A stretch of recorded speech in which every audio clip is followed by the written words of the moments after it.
Well, hello. Oh, hang on. Sorry, that's the first cock up of the evening. There we are. Okay, sorry. I forgot my Windows Media Player was on repeat. I'll tell you why it was on repeat a little bit later on. But meanwhile, today we are talking about Hey Old Friend, the song. And we're going to do the record spin right now. Here we go. If I can find it. If I can find my cursor. There we are. Curse of 3 screens on the screen now.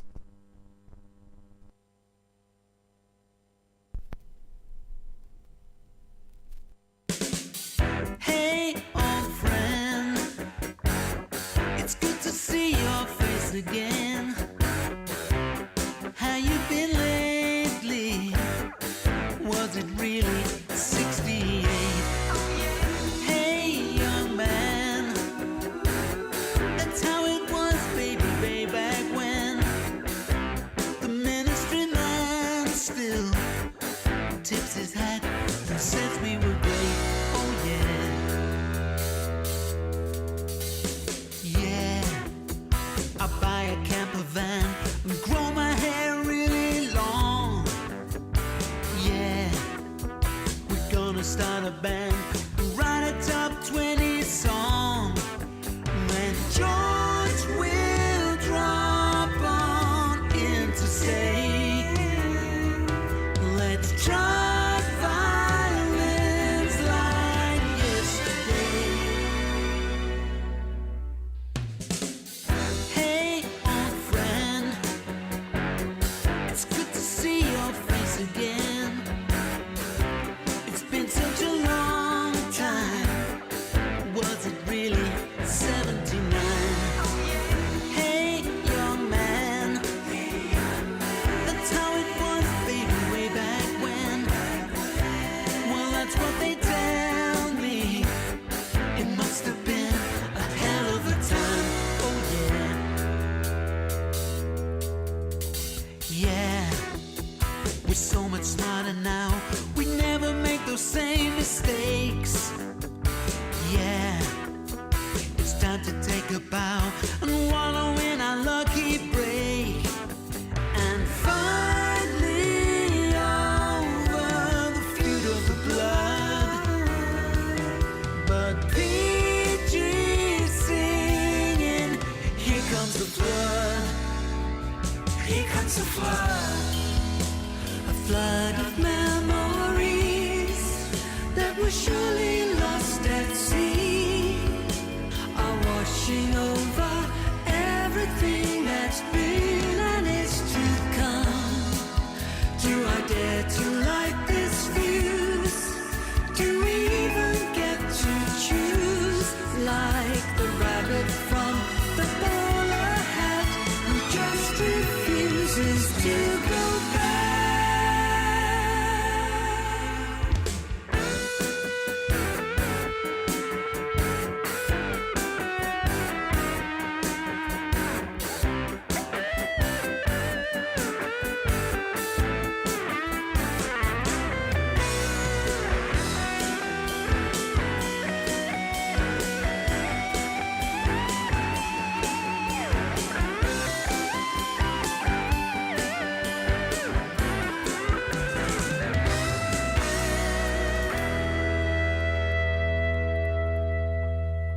Hey, old friend, it's good to see your face again.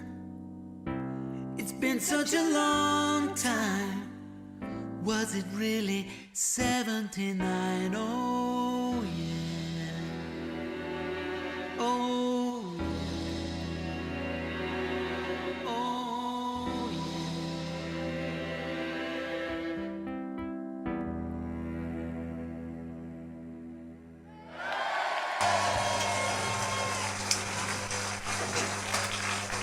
There we are.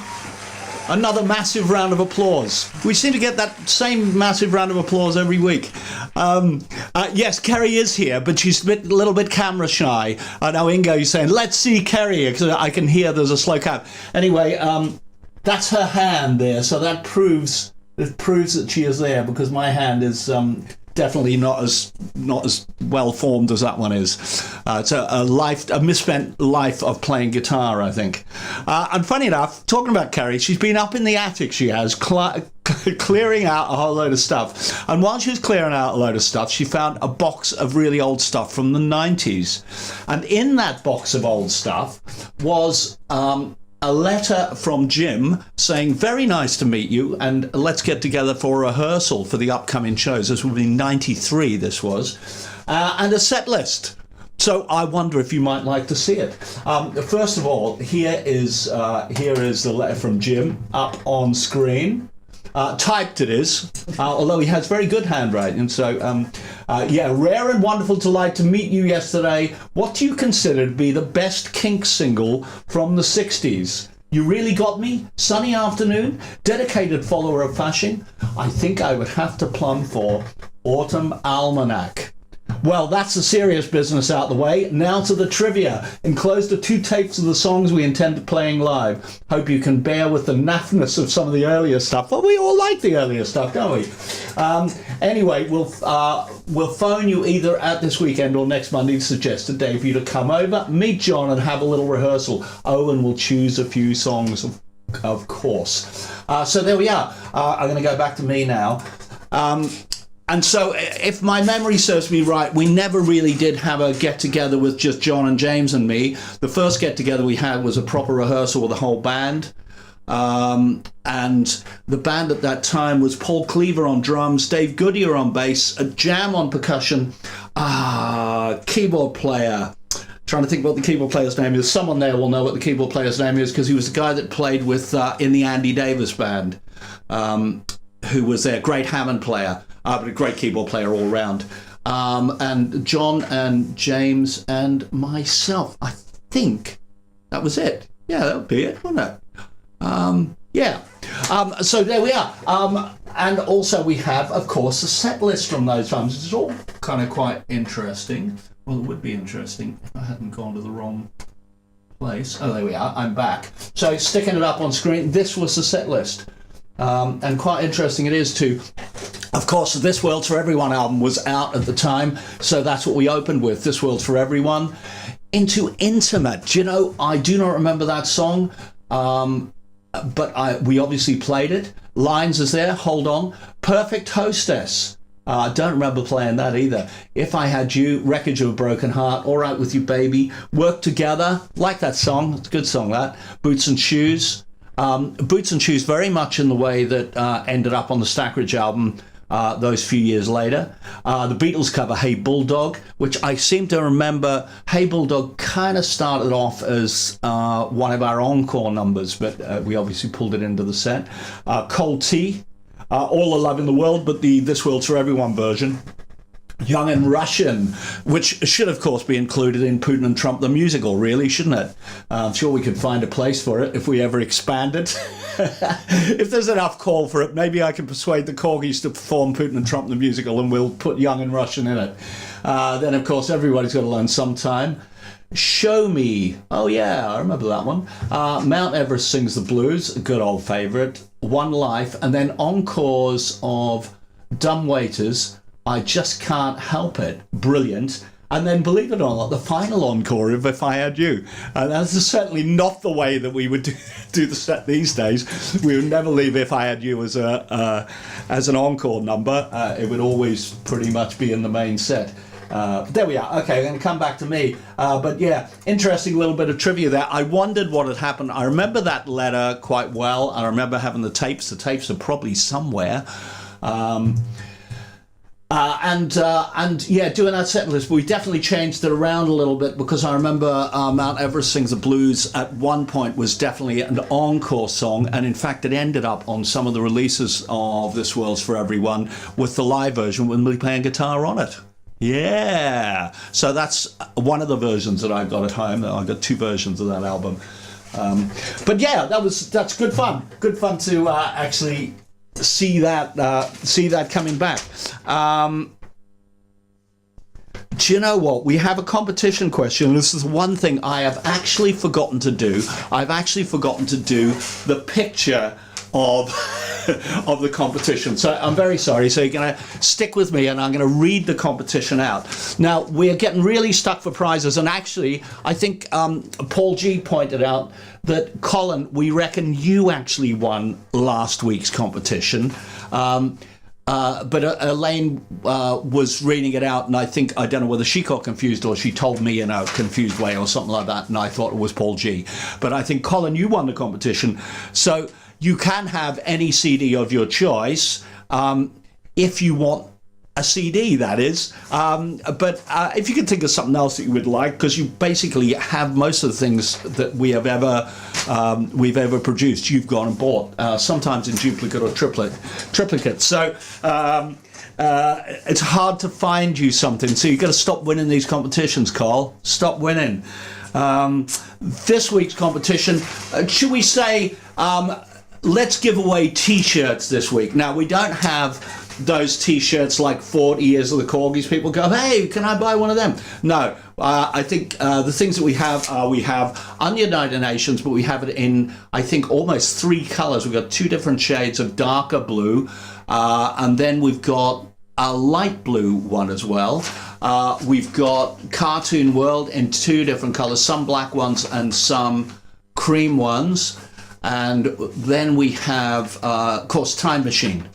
Time Machine, yeah, I think we have just still got the one color in Time Machine. We're just stuck with Sexy Black for the Time Machine one. So yeah, T-shirt of your choice for this week. Seeing everyone seems to have the CDs. Of course, we could have a different winner. Massimo says, "Is there Don't Look Back?" Question mark. Don't Look Back. Sorry. What was the question? Is there Don't Look Back? Yeah. I'm not sure what you mean by that, Massimo, but I know that Don't Look Back, of course, was a massive hit across there. Don't Look Back is on the Cool Hits album, actually. If you haven't got the Cool Hits, Massimo, and you fancy winning the competition and getting it, yeah, we recorded a new version of Don't Look Back a few years ago, back on the Cool Hits album, and it's a really good version. It's got real strings on it, and we have been playing that live for quite a while. Love that song. Think it's a great song. So anyway, that's I'm hedging, because I'm basically, whatever you want for a prize that you haven't got, you can have it. All right, probably not vinyl. The vinyl's too damn expensive. Costs us something like 15 quid a vinyl to actually produce, so a bit out of the prize giving league. Anyway, the competition this week, it is loosely based on the song Hey Old Friend, and it says, according to the blog on the Korgis website, who was the man in the bowler hat, and what were his words to James regarding humiliation? So there. So if that sounds like gobbledygook to you, then there's some history you don't know about, but I'm going to read it one more time. According to the blog on the Korgis website, who was the man in the bowler hat, and what were his words to James regarding humiliation? So there. Get your thinking caps on. Kerry, we're not going to give the answers away, no. Even if we reckon somebody has won fair and square. Okay. We're going to keep them all hanging on and keep them guessing, okay, right until the end. And then we'll announce the lucky winner, or perhaps winners. Maybe they'll all get it at the same time. No, they can't. There's got to be an order coming into this. That'll all be good. Where are we?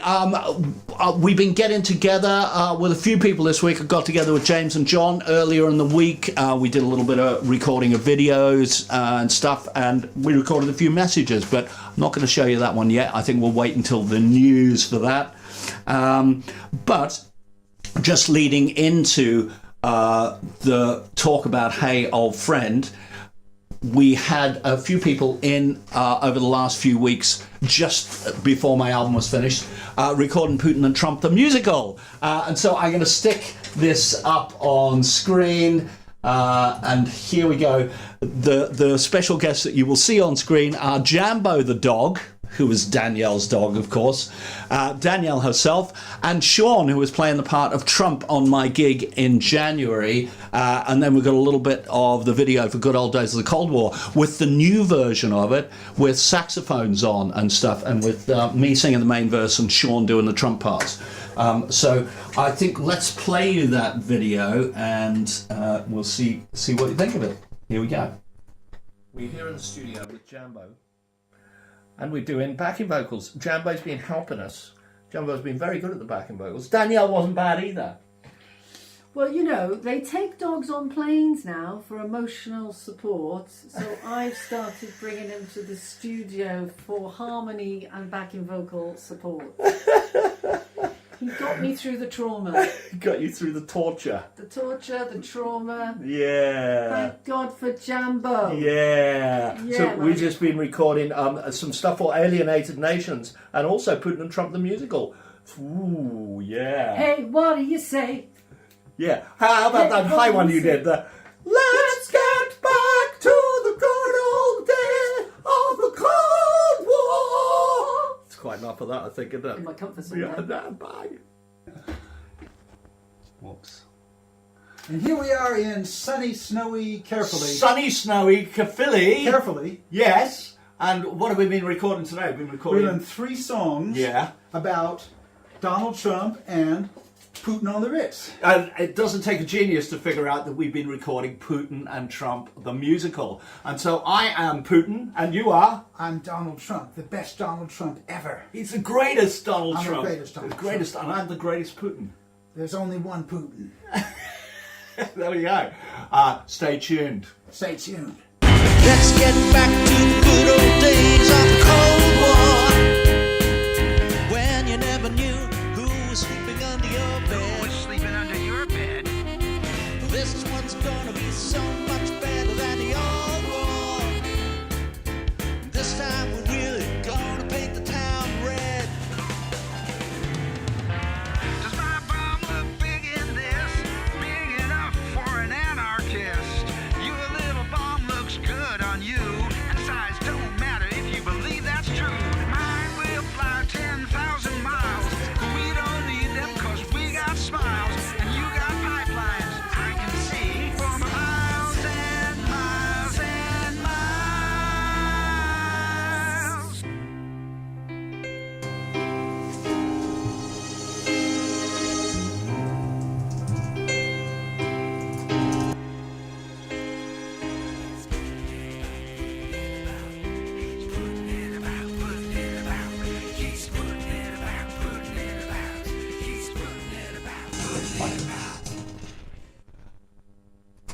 There we are.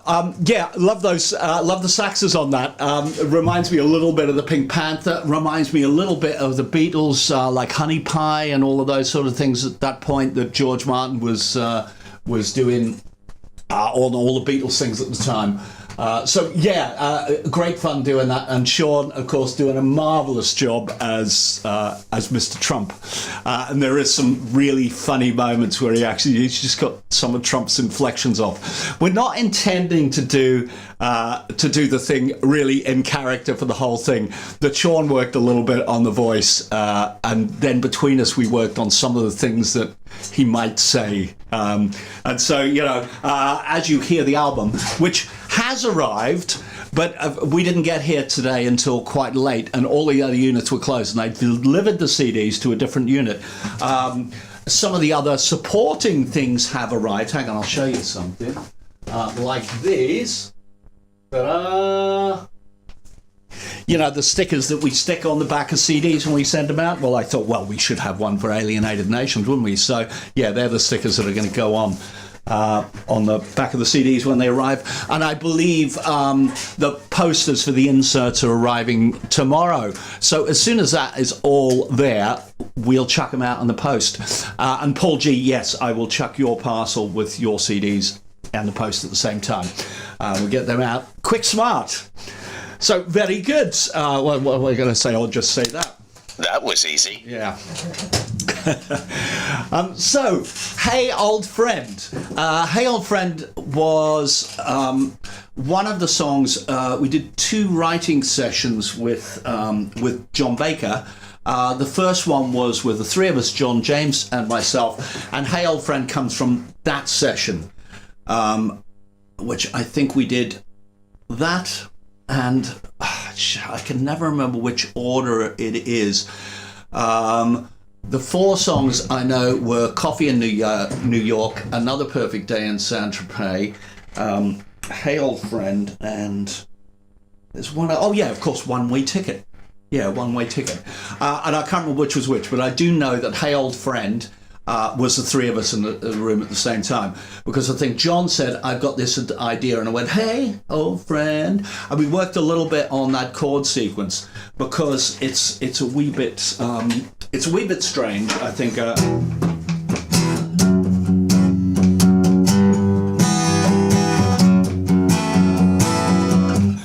So it's a little bit strange. I mean, I guess the underlying chords are probably.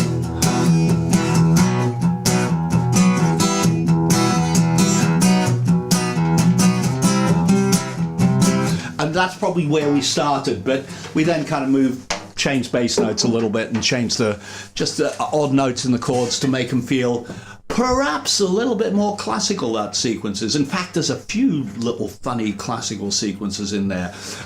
The main one being this one. And finally over the feud of the blood. That one, definitely a classical chord. That stole that from Mozart. So yeah, we worked on the chorus first, and we got that into a shape where everyone went, yeah, okay, that's really going. And I think we had some rough lyrics for that at the time. And then James did what he always does. He he went, right, verse, and we gave him a guitar, and he just went straight into the verse. And he sung the biggest load of nonsense you've ever heard in your life, but the tune of that verse was more or less what he came out with just immediately. And that's kind of the way I've always worked with James. I go, I've got this bit, now you play, and he'd go, okay, play me that bit first, and then he would just launch into the next bit. And that, even for things like Sax on Saturday, you know, where he went into that funny little section.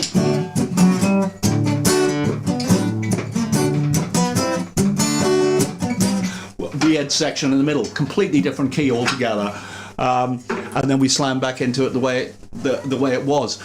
If I recall right, it was exactly the same with Bringing Back the Spirit of Love. I think I wrote the chorus for Bringing Back the Spirit of Love, and then he launched into the verse, and just immediately came up with that.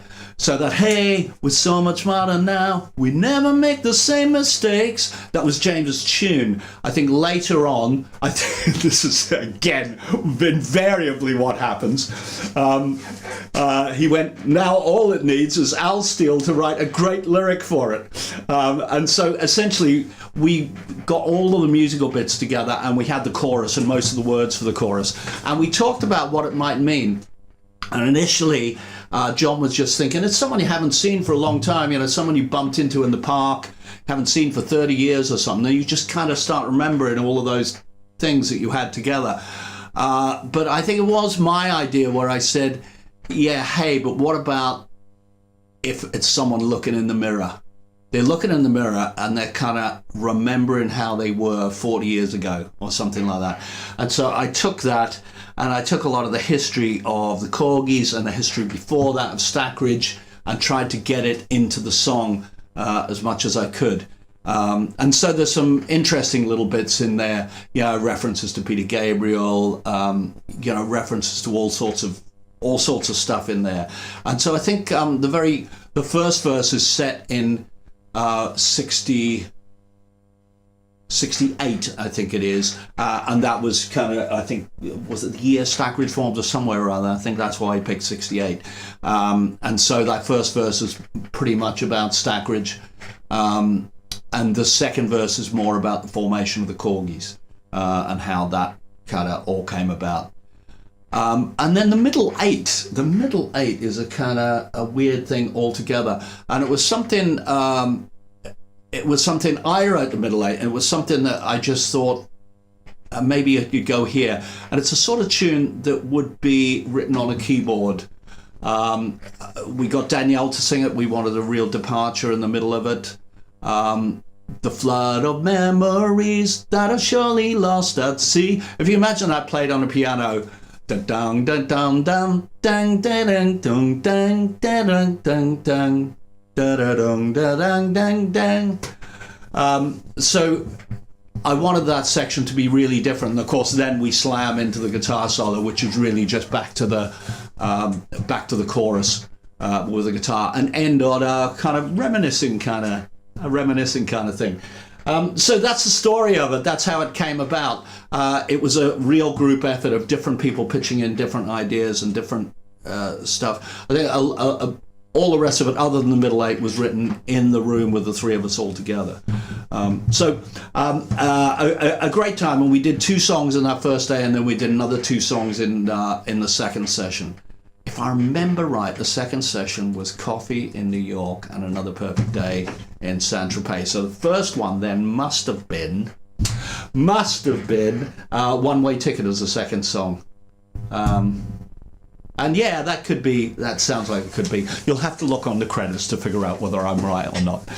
It all gets a little bit hazy after a while because so many songs are written. Of course, double album, there's a million songs, and it's like, who wrote what? I kind of remember some of it, but not all of it. Kerry's trying to tell me something here. But Mr. Steele, you tell me you're always right. I'm always right, except when I don't know. Yeah. But then I own up to it when I don't know. Okay, so if anyone's got any questions about anything to do with that song or whatever, do pitch away. But I think we're going to go to Sonar. We're going to grab it up on screen and see what we can find hunting around here. I'm just going to move this mic a little if I can, but it does have a mind of its own. And so let's just get Sonar up on the screen here. I'll leave the mic on so we can chat away. So I'll just make it so you can see most of this song in one screen. There we are. There it is, all in one screen. Let's go up to the top. Sorry, I'm going to turn this off. We don't want not enough tempo information for anything to be interesting there. Let's go right to the top. The usual array of backing vocals. Thousands of them, but as you see, not that many big blocks of them. I think the only blocks that we have here are like these. Oh yeah, I can't remember what these are. I'm not going to play that one. I'm going to play the second one because I think we muted some in one place and not another. So this is like chorus 2 BVs. Yeah, maybe I'll just hit solo on the BV track. That will probably do it. Here we go. Any second it's trying to save. Don't need it to save, but there we are. Oh yeah. Hey, young man, way back when. I remember what happened there. That's 2 lots of backing vocals, that is. That's 2 blocks. It's one, I think James put the very Beach Boys ones in. And also, of course, we had those megaphony kind of these ones. Oh yeah. Which weren't originally like that. They was just an oh yeah, but I think we were in the mix stage of it, and James said, hey, can we do something with that? You know, put a really odd effect on it or something, bring it out of the mix. So yeah, these are the regular blocks. I think this was what James put down first, and this was actually on the day that we did it. He stuck these backing vocals down, I believe.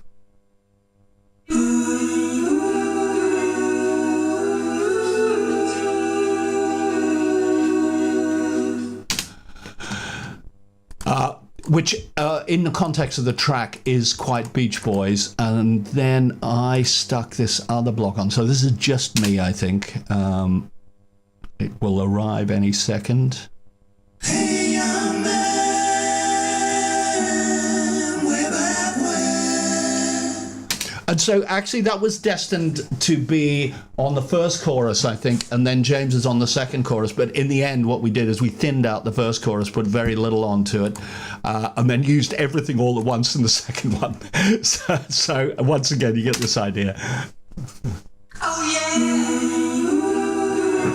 Hey, young man, way back So yeah, great stuff there. Of course, we have the whole middle 8 sequence, but I'm not going to play you that at the moment because that really is where other things come into their own. This particular song is a proper real rock song. It's got to be said. So, I mean, when we originally put guitars down for it, they were a wee bit tamer than they ended up. Because James said, I've been listening to the mix and I just think it's not quite rocky enough. So I'm just going to mute all the vocals now, if I can. Yeah, there we go. Just have a little listen to this chorus. Well, that's not it, is it? What have I got? I've got a solo one. This will be better.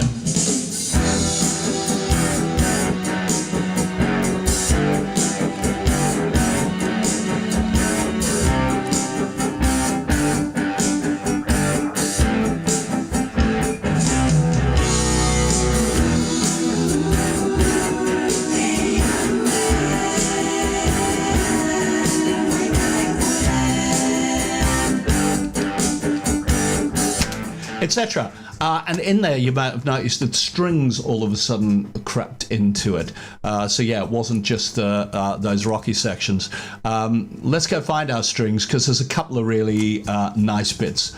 The first bridge is where they come in, and then I think there was a bit of move to not have them in. But I think I persuaded James, let's make the second verse rather than put in a pad or something like that. Let's make it better. So here's the first bridge.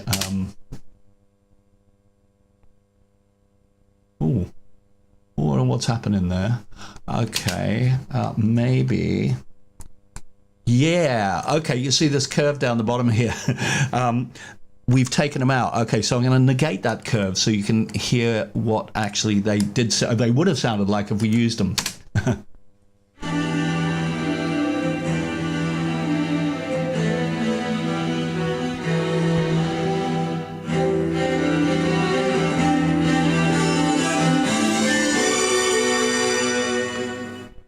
It's very Beatles, really, isn't it? Very nice. And then over the next chorus, they really just played smooth notes. But you can hear how classical that sequence is.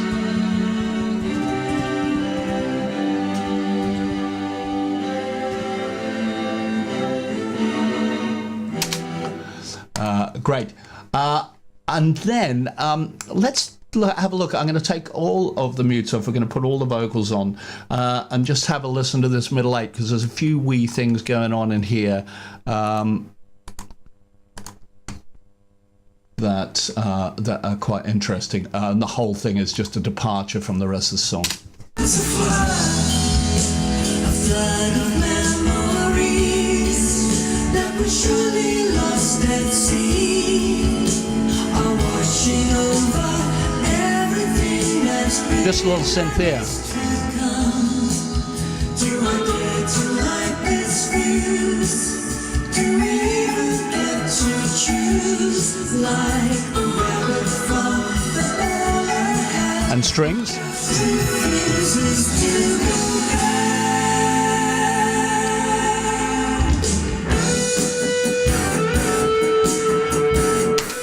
And of course, very fiercely overdriven, overdriven guitar in that solo section. Again, it was something that went on really early on, probably the day after we'd written the song or something like that.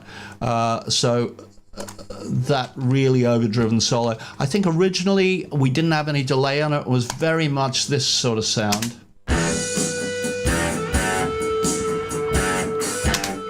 Wrong thing. That's not the solo. This is a solo.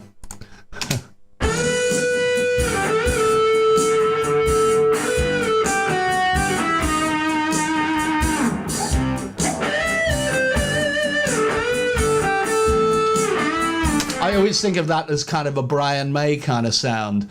Very heavy on the distortion, but quite smooth as well. And it sounds smoother in the track, and I think we ended up putting a delay on it, probably. Yeah.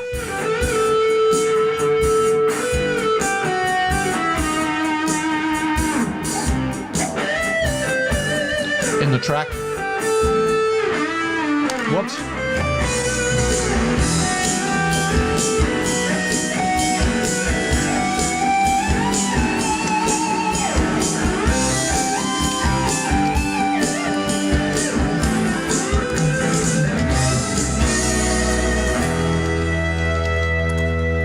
So the sort of solo I would describe as a written solo. If you were going to play that song live, I would probably play that solo exactly as it is. There are others that I would just ad-lib my way through, and you will see on my gig there are probably many of my solos I will ad-lib my way through, but that one I would have played as written because it's more about tunes than it is anything else.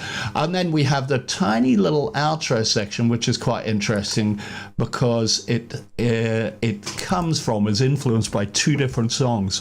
If I can remember what they are. Oh, yeah.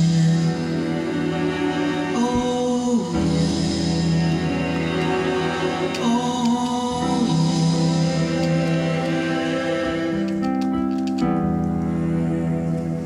yeah. The obvious one being Glass Onion by the Beatles, where you go, oh yeah, which I think are those same chords as well. But the other song that we were talking about at the time, and we were intent on getting John to sing it exactly like that oh yeah, was also Steely Dan. I would love to tour the Southland in a traveling minstrel show. I would love to tour the Southland in a traveling minstrel show. Well, I'm down to be a star upon that hill. Da da da da da. Days are gone forever, over a long time ago. Oh yeah, oh yeah. So again, exactly. He probably got it from Glass Onion as well. I think that song was. Well, that's Pretzel Logic itself, isn't it? So that would have been 73 or something like that. So, 5-6 years after Glass Onion was released, I'm pretty sure that's where he stole it from as well. And then we stole it from both of them. So a double whammy there. So yeah, I think that's really nice. It was a nice thing. We wanted a little nod to the Beatles there. And that's exactly what we did. I'll just play it to you one more time. it's good to see your face again. It's been such a long time. Was it really 79? Oh yeah. Oh yeah. Oh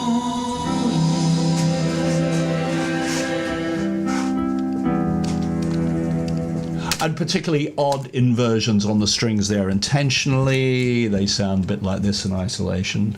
79. Oh, sorry. Let's take that dim solo off. Here we go.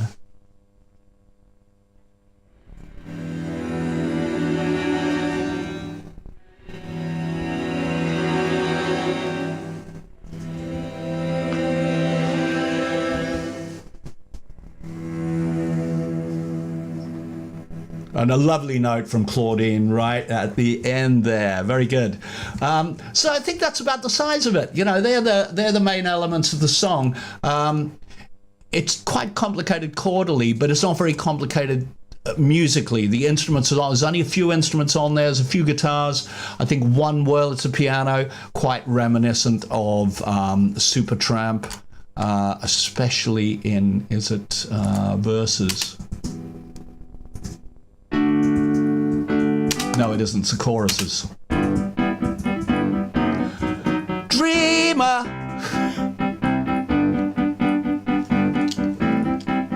Probably if it was Supertramp, they would have done it the octave up.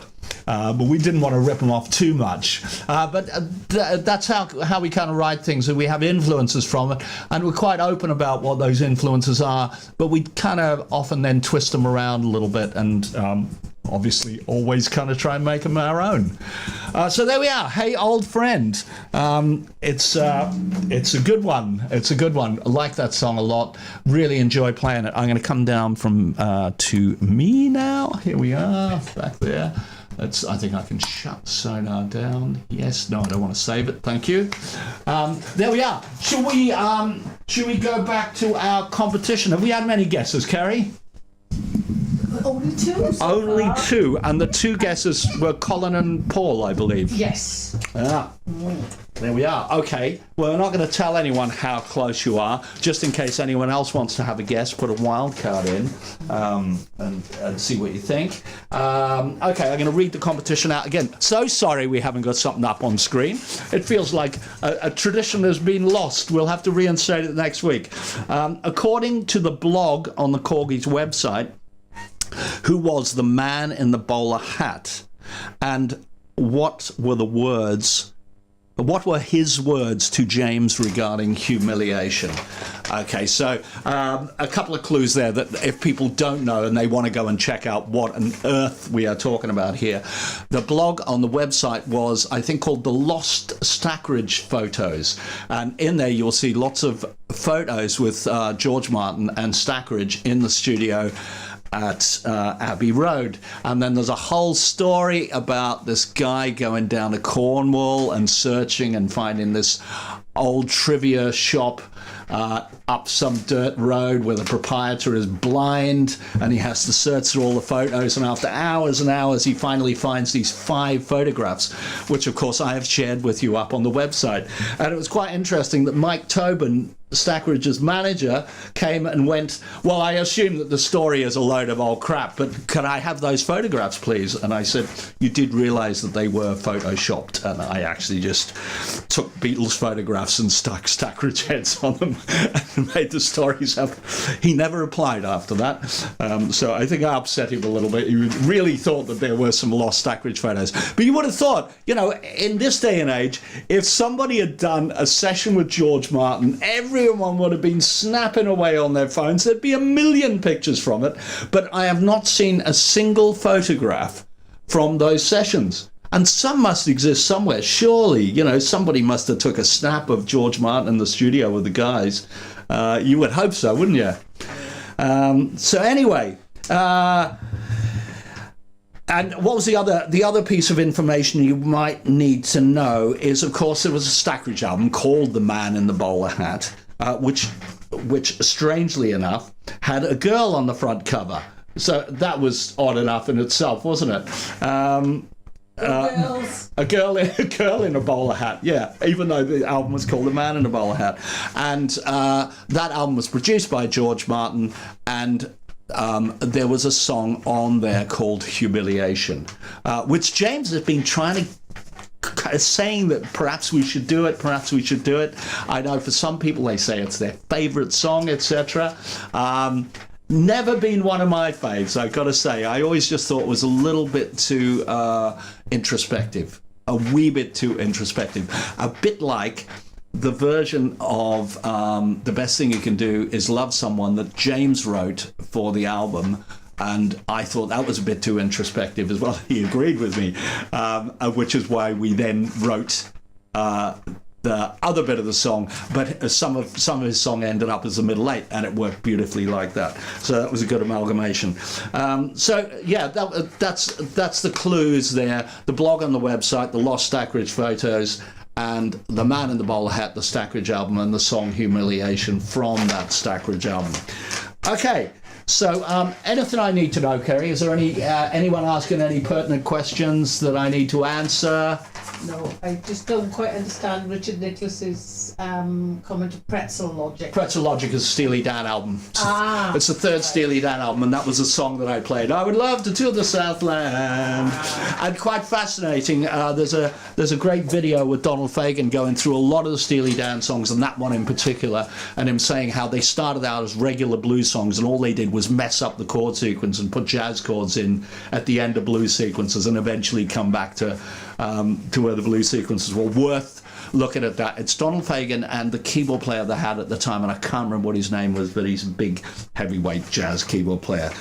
So the two of them had just chatted away about what chord sequence, what scales they would use to play over the top of that chord sequence and all that. So that's quite interesting. Another question. Oh yeah, go on then. Sorry, Richard's asking, I like skating on the Serpentine in winter. Is that on Man in the Bowler Hat? Ooh. I don't think it is. I think that's on one of the other albums. I don't recall. I don't actually know that track, skating. So I am very Skating on the ashamed. Serpentine. I am not as up with all of the sacred stuff as you guys are, and I'm sure you can tell me which album that's off. If I would make a guess, I would say it's off one of the first two albums. I don't think it's off either of the albums Andy did after the big split, after the feud of the blood, as it were. So we'll get some answers to that, I'm sure. I like ska, yes. That's on Man in the Bowler Hat. I don't think, yeah, someone can tell us. I'm sure Paul G will tell you which album that's off.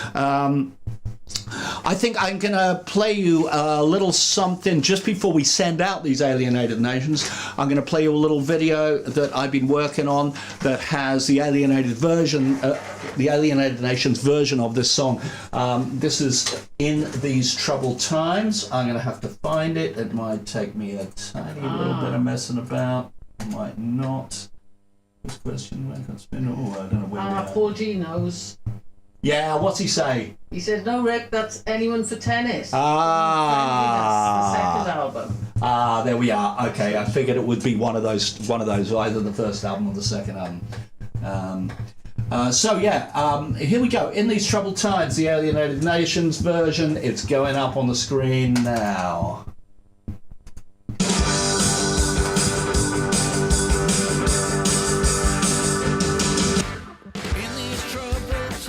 It's hard to tell what's right from wrong. And in these troubled times, nights into days roll into one.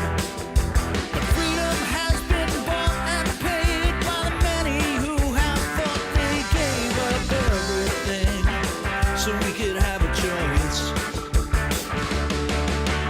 In these troubled times, we have forgotten how to speak. In these troubled times, we only text or post or tweet. But before I lay down in my grave, I will stand up for that choice I made. 'Cause it's everything that I still believe. You can't stop living 'cause you're afraid of dying. You can't stop falling for someone 'cause you end up crying. If there's one thing in this world we can rely on, you're a long time dead once life has passed you by.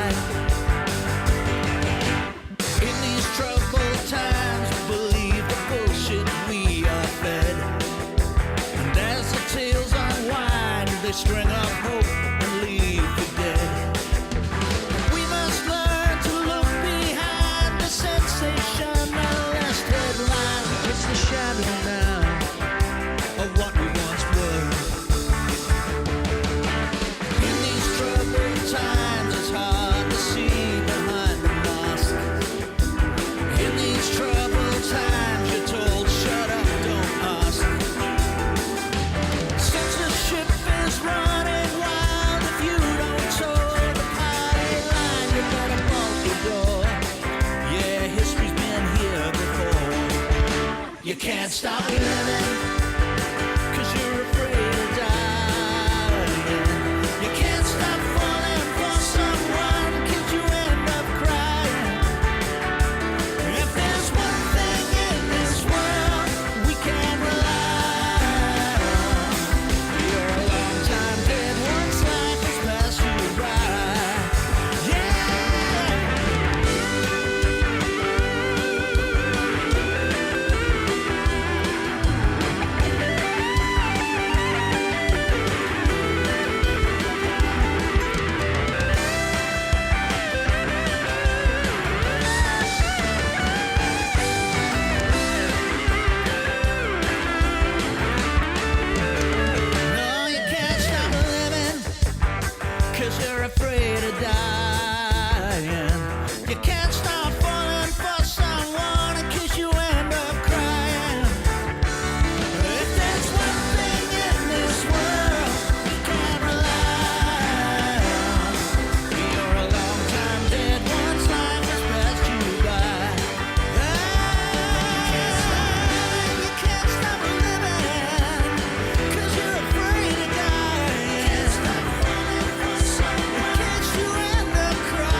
passed you by.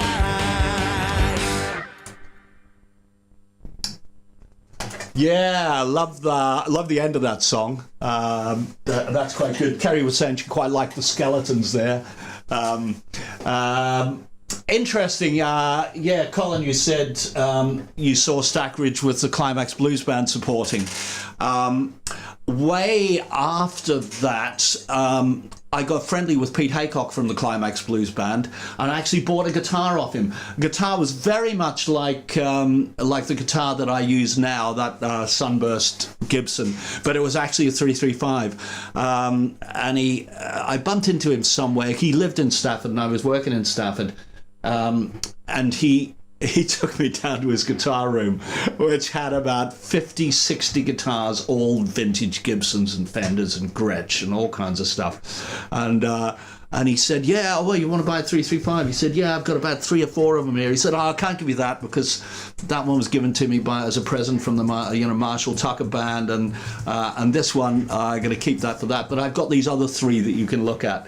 And I picked a lovely Tobacco Brown Sunburst one, very much like the guitar I've got now, except that anyone knows a 335 will know it's actually got a sculpted, curved front, and my guitar has a flat front, making it a little bit more solid, a little bit less paw-like, and not quite as prone to feedback as the 335s were. But great guitar, and it's the reason I rebought one is I regretted ever selling that guitar. And so I got quite friendly with Pete at the time, Pete Haycock, and there was even talk of me touring with the Climax Blues Band because they'd just done a great new album with multiple guitars on it. And he'd seen me come and play it at the club, and that I was running the band in Stafford at a Mecca club. And I was talking about playing several guitar parts at once, and he went, I wouldn't even know how to start playing that. Maybe we need you to come on tour with us and cover some of these extra guitar parts. Well, that never happened. I think the Climax Blues Band kind of imploded a little bit because I met them on a train going up to London, Pete and Colin, and we said, oh, could we mention your name? And they said, don't mention our name because it won't do you any favours whatsoever. We're definitely out of favour with the record company. They were going up to kind of try and salvage their contract. I don't think it ever happened. And I think then Pete left the band after a while, went to work with ELO too. And funny enough, Kerry then has a connection with him. I met Pete. Yeah. Because Kerry worked for Hohner Musical Instruments. And Pete did he demonstrate or something? Or he was involved a little bit somewhere along the way, wasn't he? With Alan Entwistle, I think, wasn't he? Yeah, maybe. And yeah, it's a long while ago, but he was, he came to good old Caerphilly several times. Right, yeah. And I think there was discussion about promotions regarding possibly the new Revelation range that Hohner were doing. Yeah. Which I designed the logo for. Yeah. It's like this arm sticking out there. I think before the end, you're going to have to come out and take a bow, Kerry, you know. If you play boots and shoes, I'll do that. That's not in the set anymore. Which is a shame because I love that song. I think it's great. So yeah, that's our history with Pete Haycock and the Climax Blues Band. So Pete no longer with us, sadly. Yeah, I think he died quite young, and actually Colin died as well then. So there was actually a little bit of discussion of us touring with the Climax Blues Band because they're still going. I think the keyboard player is the only one who's still with them, and he wasn't really an original either. But I'm not sure it's a great fit. They're quite a big band, and we've got quite a lot of equipment, so I think getting us both on the same stage might be a little bit of a tug of war. So there we are. I think we are coming up to news time, of which there is a wee bit of news. I'm going to just find this picture. The Korgis are going to launch a new show in the middle of the year. It's an interesting show, and I'm going to find, let's find the Oh, Ruth is here. Oh, Ruth's there. Hello, Ruth. How are you? Hope all is good. Ruth from Sheffield, who's done some engineering. Oh, Colin, at your gig. Ruth was the engineer at your gig. Up those stairs and down the stairs. Yes, remember it well. So I'm just going to find this new show. I'm going to put it up on screen. Is called The Korgis at the End of the World. 45 years on, everybody's got to learn sometime. And there we are, looking every bit like superheroes on our launch pad. We're about to take off and try and save the world. We're probably not going to manage it, but we're going to give it a good go. And there is a little bit of blurb that goes with that. The promo blurb reads, "Hurry and get your tickets now, as we will not be able to perform this show after the world ends. We will sadly not be able to offer refund tickets should this occur, soz the Korgis." So there we are, the Korgis at the end of the world. We are hoping to maybe play some of the more dystopian songs from the Blue and Red album. We'll probably start with Beginnings, do Mud Huts. We might do End of an Era Feeling, but I'm thinking ending with Sticky Note at the End of the World and the full song Beginnings. We might even almost close the show with that sequence. It's a kind of great end sequence, and it would be great fun to play live. So that's the idea. We will still keep some of the elements of the Time Machine. Sorry, I'm going to take that back off screen now. Some of the elements of the Time Machine show, where we will do still some of the songs from Peter Gabriel and Tears for Fears, but we may well mix that up. There's a little bit of a move to get a little bit more audience participation, that we may, as people come in the door, get to tick a sheet if they want to. Do you want this song or that song? Do you want this song or that song? Do you want this song or that song? Which will keep us on our toes, keep us fresh as well. So we'll see how that goes. We'll be launching the new show at Chapel Arts, the gig that has just come in, which is on, I think, July the 19th. I believe it is July the 19th, and I believe the week after that, which is probably July the 26th, we're at Hebden Bridge. Hebden Bridge Trades and Labour Club. So that will be great. We've been trying to get into Hebden Bridge for ages and ages. And it's not that they were awkward or anything. It's just that we got so far with the email trail, and then we hit a stalemate, and we started it again, and we hit a stalemate, and we started again, hitting a stalemate. We finally have a date in the book. So, yeah, please, anyone up in Yorkshire or anyone that knows the way, Ruth, you should come along. Hebden Trades Club. It's a great club. Stackridge played there often, so yeah, looking forward to doing that one. That should be really good. There's from the show. Yeah. Okay, I think that is news. I'm just about to announce the French dates. There's at least 2 French dates in. We've just got ticket link for one of them, but it's not up on the website yet. I'll put it up there. Ingo, I know you travelled across from Germany last time. We're not expecting you to travel to all of our French gigs, but who knows? We did have such a good time last time, staying up all night at the bar, that it would be a shame not to repeat it, but we're not going to hold you to that. I know it was about an 11-hour journey or something you came across. So deeply appreciative that you did come to that.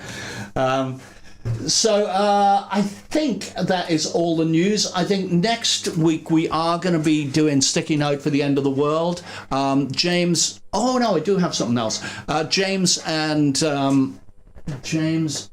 John were across on Monday, and we did a little bit of videoing. You saw John there doing a bit of videoing for Hey Old Friend, but I got James to do some for Sticky Note for the End of the World as well.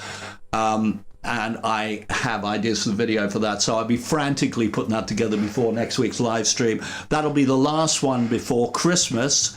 And we made a couple of little videos, which we will put up on Facebook as time travels on a little bit. But this very first one here, it's a sort of end of year message from everyone, so I'm going to stick it up on screen. Here we go. Well, it's been quite a year, hasn't it? Yeah, 2024. I think we've done something like 20 odd gigs this year. Done a good few. And released 2 albums. Released 2 albums. So On United Nations, Red and Blue. Yeah. Yes, indeed. And we got more gigs next year, haven't we? Yeah, 2025 is shaping up pretty well. I think there's about 12 in the diary so far. Something like that. Kicking off in Cardiff.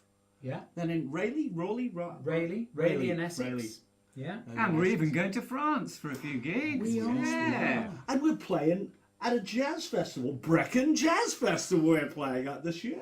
Yeah, and even a Beatles festival. I mean, the Beatles Fest. suits us down to the ground, so we're really looking forward to that one. We've just been discussing which Beatles songs we're going to learn next. Ah, And that's in Lowestoft, by the way. absolutely. Yes, In June. it is. Yeah. So at the moment, the gigs are pretty well spread evenly throughout the year. Other ones will be announced. Hopefully, that we'll be able to add some more to the French gigs as well. So lots to look forward to, guys. Yes. It's going to be a great year. Oh, sorry. I got.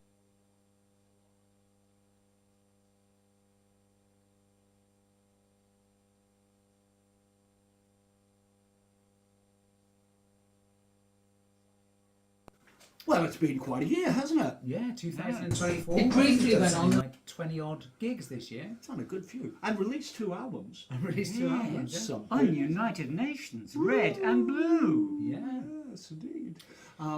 And we got more gigs next year, haven't we? Yeah, 2025 is shaping up pretty well. I think there's about 12 in the diary so far. Something like that. Kicking off in Cardiff. Yeah. Then in Rayleigh, Rayleigh and Essex. Rayleigh. Yeah. And we're even going to France for a few gigs. We are. Yeah. And we're playing at a jazz festival, Brecon Jazz Festival we're playing at this year. Yeah, and even a Beatles festival. I mean, the Beatles Fest. suits us down to the ground, so we're really looking forward to that one. We've just been discussing which Beatles songs we're going to learn next. Ah, And that's in Lowestoft, by the way. absolutely. Yes, In June. it is. Yeah. So at the moment, the gigs are pretty well spread evenly throughout the year. Other ones will be announced. Hopefully, that we'll be able to add some more to the French gigs as well. So lots to look forward to, guys. Yes. It's going to be a great year. See you in 2025. So there we are. That was the proper cock up of the series. Yes, I got all of my buttons mixed up, and I think you're probably hearing me talk and not seeing the video. But there we are. You've seen the video. Seen the video now. I must correct something. The Beatles Fest is not Lowestoft, it's Felixstowe. I know they are not that far apart, but it's Felixstowe. However, I've been looking around for tickets, and tickets were supposed to go on sale about a month ago or a month and a half ago, and so far no tickets have arrived. So maybe that is a little bit in doubt. I don't know. Could be. We'd love to play it, but there's certainly no mention in the Spa Pavilion in Felixstowe. A wee bit of doubt on that one. Competition winner! Yeah, competition winner. According to the blog on the Korgis website, who was the man in the bowler hat and what were his words to James regarding humiliation? And the correct answer was, now Paul G, you were so close to getting that right. In fact, what you got was right, but Colin gave a tiny bit more detail, and these were the actual words that George Martin, you of course guessed that George Martin was the man in the bowler hat and not the pig farmer. I can't remember what his name was now, but the fictitious pig farmer. Thank you. Oh gosh. Oh, we saw her there for a second. Whew.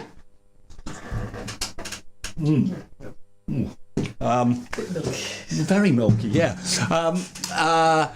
George Martin was the answer. And what happened was, and I believe it was in a lift, that George got into the lift at the same time as John and as James, and he said, James, would you mind on your song Humiliation if I did a little string arrangement, like I did on Yesterday?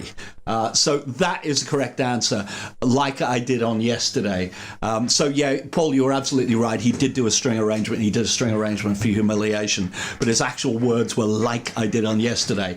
And those are, of course, the words in Hey Old Friend. So George will pop on in and say, let's try violins like yesterday.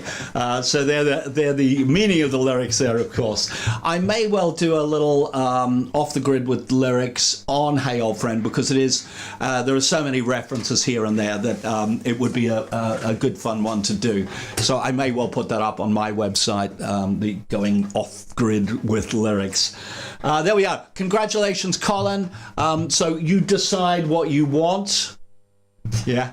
There's a question from Massimo about Andy Davis collaborating with the Korgis. No, Andy Davis isn't involved anymore. I mean, it's no secret that Andy and James don't get on that well. I still meet up with Andy every now and then and keep him up to date with what we're doing and all that sort of stuff, as he was an important part of Korgis history. But I'll tell you what, Andy is working on a new album, because when I was chatting to him, he's doing it with David Lord, and he was trying to get it out for the summer. I don't think that has happened. But yeah, it's a new album in the pipeline, so that'll be something to look forward to. So there. No, there is one co-wrote with James and Andy, the very last song they ever did, called No Other Love in the World, which is a soul kind of song, which we were talking about maybe pairing with Coffee in New York as a kind of double A-sided soul release, and maybe do a single version of Coffee in New York with strings and stuff like that. So that's possible.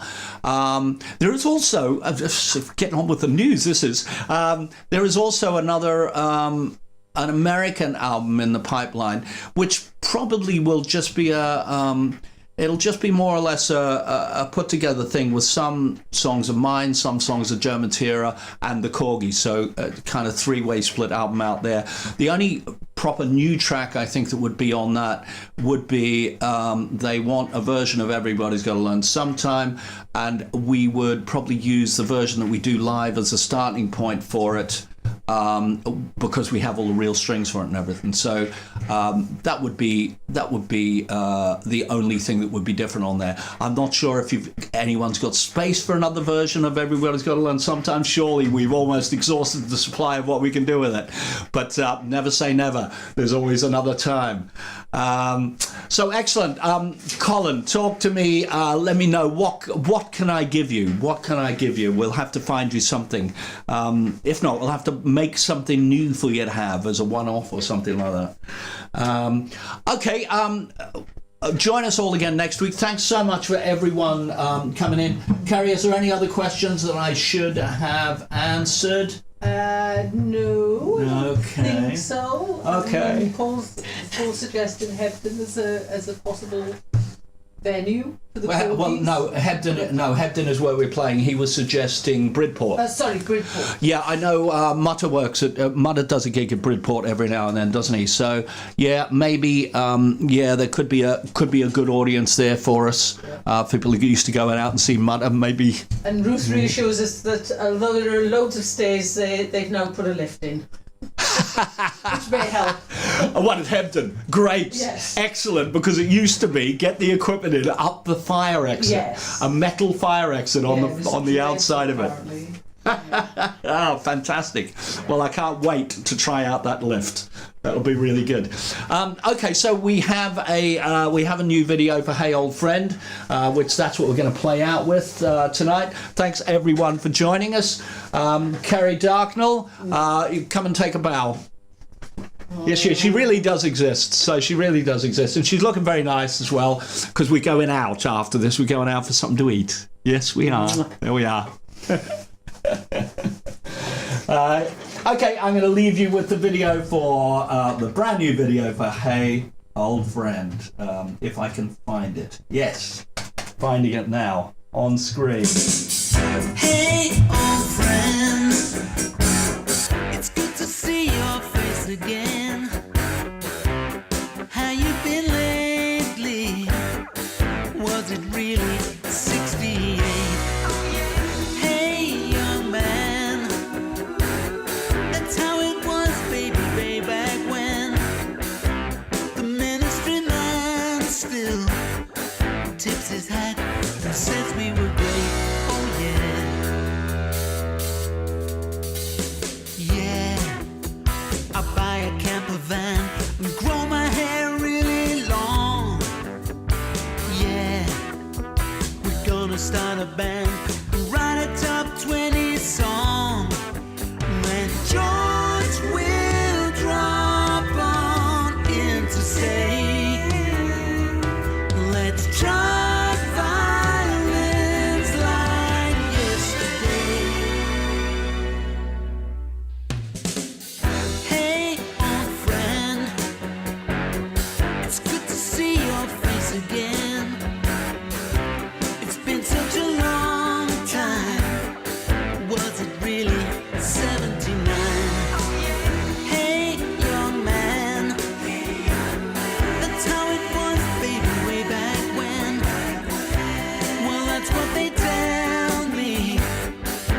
your face again.